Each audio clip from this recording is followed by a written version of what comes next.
உங்கள் வீட்டை ஏதாவது ஆல்ட்ரேஷன் பண்ணுறீங்க அப்படின்னா உங்களோட செப்டிக் டேங்கை எடுத்து வேறு இடத்துல ரீஃபிக்ஸ் பண்ண முடியுமா? அதே மாதிரி தாங்க பயோ டேங்கை நீங்கள் காங்க்ரீட்லேயோ பிவிசிலையோ இல்லை சிங்கிள் லேயர் எஃப்ஆர்பி மெட்டீரியலோ ஃபிக்ஸ் பண்ணியிருந்தீங்கனாலும் எடுக்கும் போதே அந்த டேங்க் உடஞ்சிருங்க. ஆனால் நம்ம பயணியர் பயோ டேங்கை நீங்கள் 30-40 வருஷம் கழிச்சு கூட எடுத்து எந்த இடத்துல வேணாலும் ரீஃபிக்ஸ் பண்ணிக்க முடியுங்க. அதை பற்றி தான் இந்த வீடியோவில் நான் டீட்டெயிலாக சொல்ல போகிறேங்க. அதுக்கு முன்னாடி நம்ம இன்றைக்கி எங்கே வந்திருக்கோங்கிறத பார்த்துடலாம். இன்றைக்கி நம்ம வந்திருக்கக்கூடிய ஊர் கோயம்புத்தூரில் இருக்கிற வீரபாண்டி பிரிவுங்க. இந்த இடத்துல இவங்க புதுசாக ஒரு கமர்ஷியல் காம்ப்ளெக்ஸ் ஒன்று கன்ஸ்ட்ரக்ஷன் பண்ணிட்டு இருக்காங்க. அதுக்கு தான் நம்ம பயணியர் பயோ டேங்க் 1500 லிட்டர் ஃபிக்ஸ் பண்ணி கொடுக்கலான்னு வந்திருக்கோங்க. டெய்லியும் 10 பேர் யூஸ் பண்ணுறதுக்கு இந்த டேங்க் சைஸ் போதுமானதுங்க. இந்த கஸ்டமர் நம்ம பயணியர் பயோ டேங்க் யூடியூப் சேனல் பார்த்து தான் நமக்கு காண்டாக்ட் பண்ணியிருந்தாங்க. இவங்களோட வீட்டுக்கும் டேங்க் தேவைப்படுதுன்னு சொல்லியிருந்தாங்க. வரக்கூடிய வீடியோஸில் நம்ம அதையும் அப்லோட் பண்ணுறோங்க. இந்த இடத்துல இப்போ குழி எடுத்தாச்சுங்க. உள்ள எம்சாண்டை கொட்டி இந்த மாதிரி பெட் மாதிரி ரெடி பண்ணிட்டு அப்படியே இந்த டேங்கை இறக்கிற வேண்டியதாங்க. இதுக்கு தனியாக நீங்கள் சிவில் ஒர்க்குன்னு எதுவுமே பண்ண தேவையில்லை. உங்களுக்கே தெரியும் கமர்ஷியல் காம்ப்ளெக்ஸ் அப்படிங்கும்போது ஒரு 10-20 வருஷம் கழிச்சு எக்ஸ்பான்ஷன் பண்ணுவாங்க இல்லையா?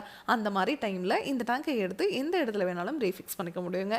மார்க்கெட்டில் கிடைக்கிற எந்த பயோ டேங்க் நீங்கள் வாங்கினீங்கனாலும் சரி, அந்த டேங்கை ஃபிக்ஸ் பண்ணிவிட்டு அதுக்கு மேலே நீங்கள் கார் பார்க்கிங் பண்ணிங்கன்னா அந்த டேங்க் வதங்கிரும், உடஞ்சிரும். ஆனால் நம்ம பயணியர் பயோ டேங்கை ஃபிக்ஸ் பண்ணிவிட்டு அதுக்கு மேலே நீங்கள் பாத்ரூம் டாய்லெட் கன்ஸ்ட்ரக்ஷன் பண்ணிக்கலாம், கார் பார்க்கிங் பண்ணிக்கலாம், இல்லை ஸ்டோர் ரூம் கூட கட்டிக்கலாங்க. 10 டன் வரைக்கும் இருக்கிற வெயிட்டை இந்த டேங்க் மேலே வச்சிங்கன்னா கூட ஒன்றாகாதுங்க. அந்த அளவுக்கு குவாலிட்டி அந்த டேங்கை ரிச்டட் எஃப்ஆர்பி அப்படிங்கிற மெட்டீரியல் செஞ்சுருக்கும். அதை விட இன்னொரு முக்கியமான விஷயம் என்னன்னு கேட்டிங்கன்னா, இந்த டேங்கை நீங்கள் ஃபிக்ஸ் பண்ணிட்டீங்கன்னா வாழ்நாள் முழுவதும் இந்த டேங்குக்காக எந்த ஒரு மெயின்டெனன்ஸும் கிடையாதுங்க. உள்ளேயே பாக்டீரியா இனப்பெருக்கம் பண்ணிக்கிற மாதிரி நம்ம டேங்கையே வடிவமைச்சிருக்கிறதுனால நீங்கள் வாழ்நாள் முழுவதும் பாக்டீரியாவை ரீஃபில் பண்ணவே தேவையில்லை.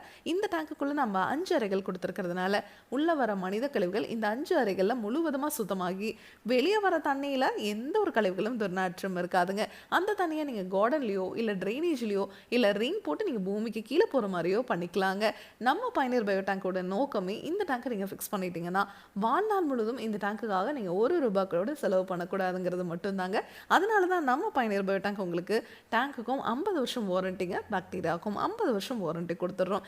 இதை பத்தி உங்களுக்கு இன்னும் டீட்டெயிலாக தெரிஞ்சுக்கணும் அப்படின்னா பயணியர் பயோ செப்டிக் டேங்க் அப்படிங்கிற யூடியூப் சேனலுக்கு போய் நாம் இன்ஸ்டால் பண்ணியிருக்க எல்லா வீடியோஸுமே நீங்கள் பார்க்கலாம். Thank you friends.